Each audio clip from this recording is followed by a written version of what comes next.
Honored to be here, Gary. I've had the great fortune to be around Gary for a long time, and everything that he says about the Peach Bowl, Chick-fil-A Peach Bowl, is incredibly true. I've got the great fortune in the early stages, a long time ago, to get to play in that bowl game as a player, and Gary has taken that bowl game to new heights, and it's in a different place than we played in it. We played in it; it wasn't near as prestigious as it is now, and I know our guys are excited to get another opportunity to play. We got this last one taken away from us. So our opportunity to play another game against a top 10 opponent fires us up. I've got a lot of respect for Luke. I always have. I followed his coaching career. He's done a tremendous job. Shared a lot of stories about him with Urban Meyer, who's said a lot of great things about Luke. And he's been a tremendous coach and somebody that I got a lot of respect for. Their program's done a tremendous job. I was just meeting and speaking to our team, and since 2018, their record is one of the top 5 in all of college football. And that immediately grabs the attention of our players because we feel like we've had a good program over the last 3 to 4 years as well. So the history of both programs speaks for itself, and both teams will be fired up to get an opportunity to play on January 1st. All right. Thank you, Coach. All right. Coach Fickell, go ahead with your opening comment, please. Well, thank you, Matt. I, too, am really excited. I think our team will be. We haven't had an opportunity to actually get together with them. That'll be tomorrow. Obviously, Kirby and them have already had a chance to get together, maybe even talk a little bit about the bowl. As for us, it was a late night last night, finishing up a tough win. And, so today we're kind of trying to settle in here to figure out what it is we're doing. But I know our guys are incredibly excited. Make sure, and everybody understands, there is no disappointment over here. We are incredibly happy, excited to be where we are right now, to have a championship, but now to have an incredible challenge with obviously the Georgia Bulldogs and Coach Smart. I've been fortunate enough to play in a lot of bowl games and then coaching a bunch of bowl games. This is one that I've never had an opportunity to be a part of. And so I'm excited. I got a little concerned, though, when you said the 25% and they're going to be in groups of 2 or 3. I got a family of quite a bit more. I got 6 kids. I'm not sure my wife's going to be real excited if I have to separate them. So I'm sure we can work some of those things out. But nonetheless, I know our kids are excited. Our families are going to be really excited to actually be able to go and to enjoy an atmosphere, not to mention an incredible team that we're playing from the SEC. But I know that our kids are really going to be fired up and know that this is an incredible challenge for us and our entire program. All right. Appreciate that, Coach. Thank you very much. All right. We're now open to questions from the media. Again, please click the raise hand. We'll get you selected. And we will start with Steve Help from SB Nation. Go ahead, Steve. Hi, Luke. After completing an undefeated season and last night after the ceremony saying that you deserve to be considered for the playoff, I know you said there was no disappointment today, but is there any maybe cynicism after UCF won 25 straight games in 2017 and 18 and you finished undefeated in the AAC and your conference cannot secure a bid? No, I think, first of all, I think it's disappointing, but I'm not disappointed. And I know our kids are not disappointed. And disappointing meaning just the sheer fact, yeah, you would love an opportunity and a shot at the title. So would Georgia, so would Texas A&M. But the reality is, there's only 4 that are going to get that opportunity. And we don't happen to be one of them. So we got to look at it and say, we're really excited about what it is that we had. I'm not overly worried about what happened with UCF and all that. Those are things that are outside of our control. And you say what you say right after the game because you want the best for your kids and you want your kids to have every opportunity they've worked for. But this is going to be an incredible opportunity, an incredible challenge for us. And I think that's what our kids thrive on and enjoy the most. All right, we'll take our next question from Andrea Adelson from ESPN. Luke, along those lines, do you feel like this is an opportunity for your team and your players to make a statement in this game? Well, I'm probably no different than Kirby. Every week is an opportunity for us to make a statement. The great thing about college football is it's unlike pro football. It's unlike, basketball that has a tournament. Every week means so much. And most of us can't make any slip ups and still have an opportunity to get to the ultimate goal. And the reality is, we didn't get an opportunity. Georgia doesn't get that opportunity to maybe play for a true championship. But we've got an opportunity for all of us and both of us to make a statement. And because this really takes you into that next phase of your program and how you continue to grow your program, and positive energy and momentum is what grows a program. That's why we've had the success we've had in the last few years. We've been fortunate enough to play well at the end of the year, go to bowl games, win, and just carry that momentum on to the next year. So I think for both of us in both programs, I think it's huge, and not just making statements, but really building momentum going in the offseason. All right, we'll take our next question from Chris Vannini. Hey, Luke, popped on late, so I'm sorry if this was already asked, but you guys are, I think, top 3 in one of the weird formulas that technically determines a national champion, the one that UCF used a couple years ago. Do you guys have any interest or would you think at all about, believing you should be national champions if you win this game? We all do things that try to promote our programs. And if it helps in recruiting, there's a lot of things that all of us will do. So I know that we played at UCF this year and saw that posted along their press box, and nobody would take it away. When I was in school, we used to go to Penn State, and they would have on the front of their stadium, I think they were the New York Times national champions of some point. I know this, that we all promote our programs. We all want what's best for our programs. Recruiting is a huge part of it. We're going to use this just like Georgia will use this as positive momentum, whether it's for our kids now or for our program for the future. Appreciate it. Sure. All right.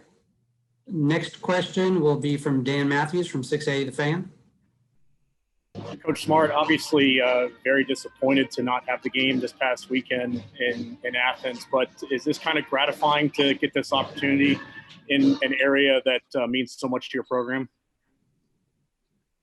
Yeah, I'm super excited for it to be in Atlanta. A lot of our seniors didn't get an opportunity to have a final home game, ended up with only 3 home games throughout the year and didn't get the kind of final wave and send off. So they'll get an opportunity to play in front of a lot of them's, parents and families and fans, and hope that their approach is the right way about the game, because anytime you got seniors involved in a bowl game, that's always a concern for you. But our guys have handled it well up until this point, and I'm excited to see them, go play. This is the last opportunity this team will have to be together. Thank you. All right, next question we'll take from Mike Griffith. Kirby, can you talk a little bit about your defense? I know you haven't technically said anything about who's in, who's out. You've asked us not to ask, but there could be a few guys out. Last year, I think you played without 11 or 12 starters. I guess just your thoughts on trying to get what looks like it'll be a pretty young defense revved up for a pretty good Cincinnati quarterback.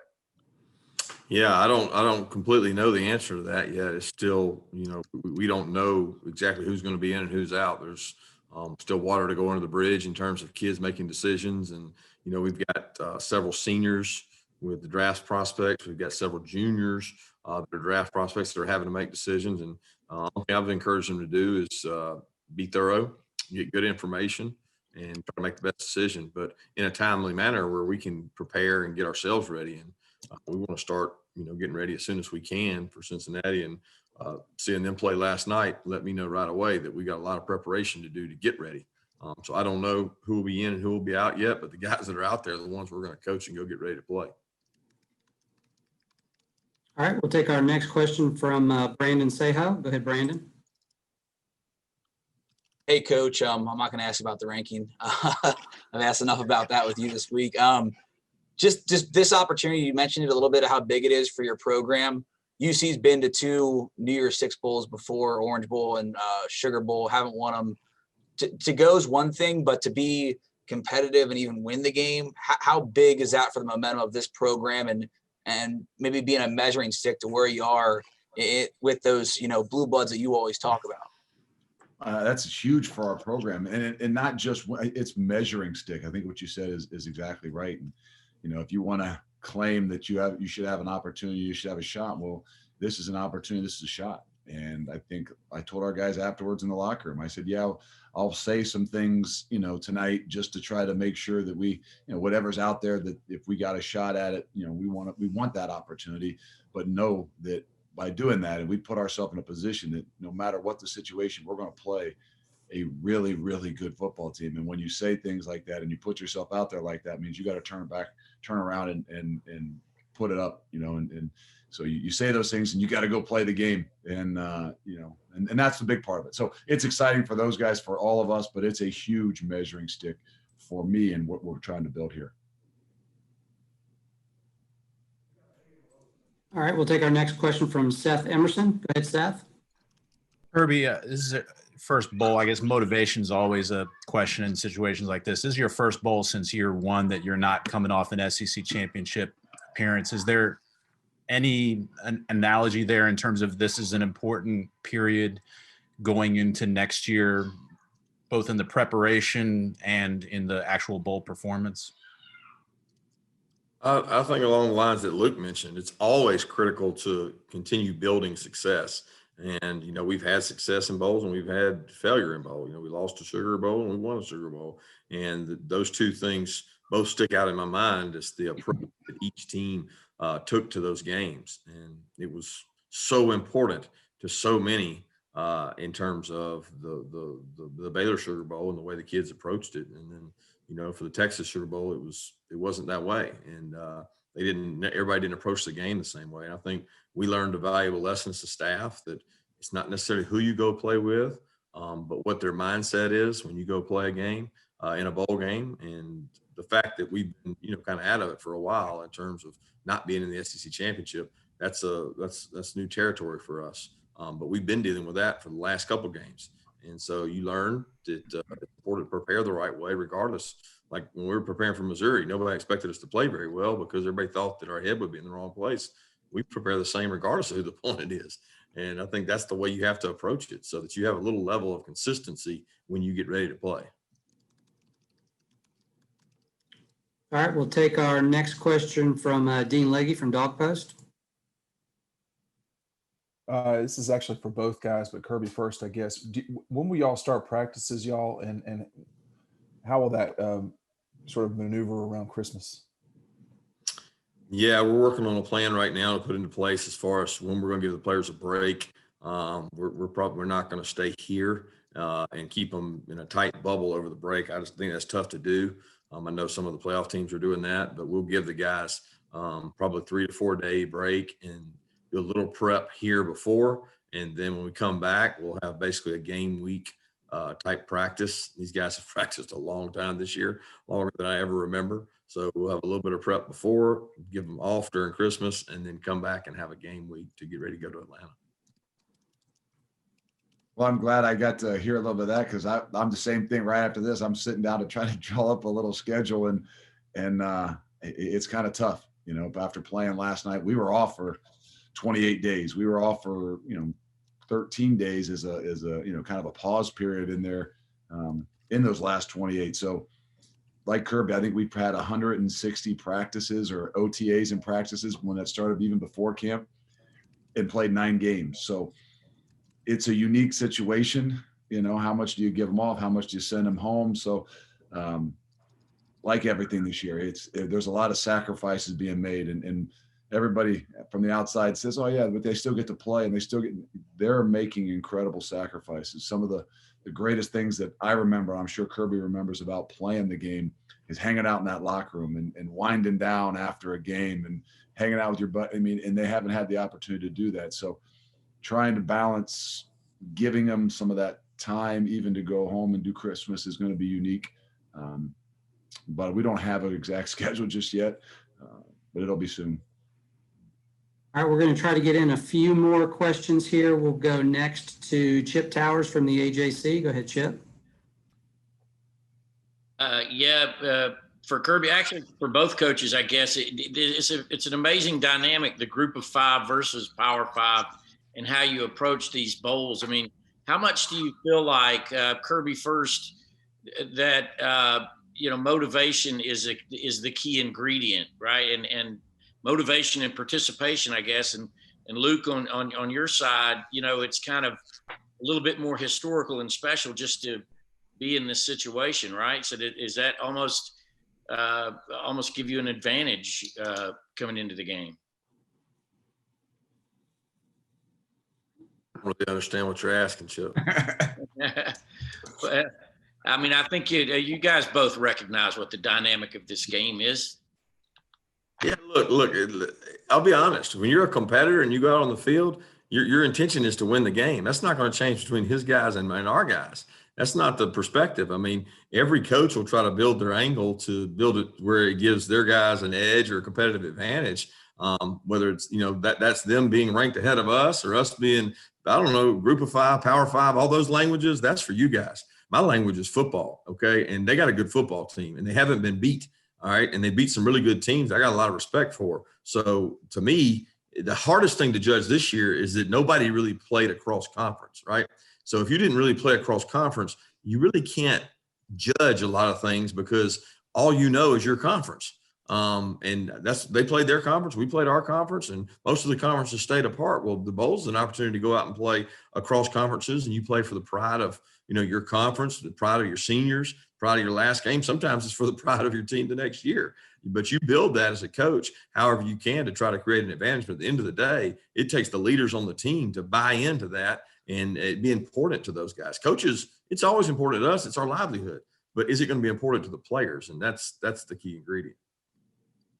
Yeah, I mean, it's the same way for us on both sides. Yeah, you could say that's easier from the outside looking in to say, well, they're going to be motivated because they're whatever that group or P thing that you say that we don't talk about in our program and we don't say on our program.